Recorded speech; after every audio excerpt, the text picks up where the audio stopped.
محمود عبد العزيز، اكيد شفت افلام عادل امام الاخيره، اكيد اكتشفت ان فيها كميه كبيره من التراجيدي وكميه او جرعه قليله من الكوميدي، ويمكن تكاد تكون منعدمه فيها.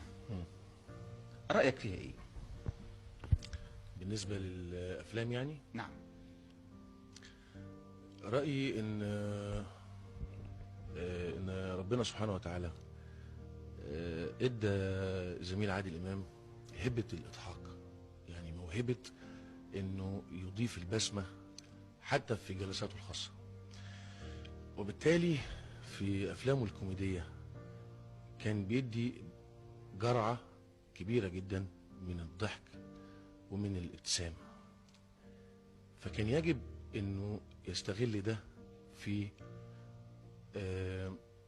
افلام اكتر، مش شرط اكتر في الكمية، ممكن تبقى اكتر في الجودة، في انه من خلالها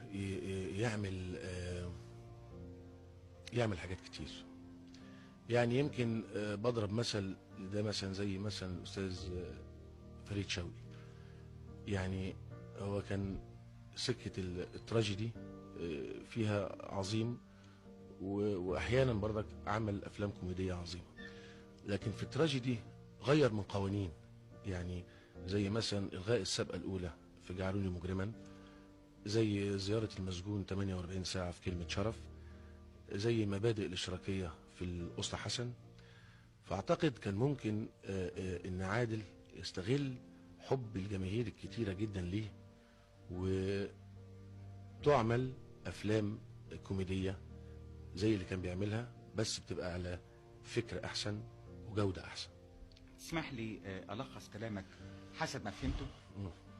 كان على عادل امام انه يبتعد الى حد ما من مجال الافلام التراجيدي، ويفضل ماشي في مشواره بتاع الافلام الكوميدي اللي يستطيع يقول منها الكثير. مظبوط. الكلام ده صح؟ صح.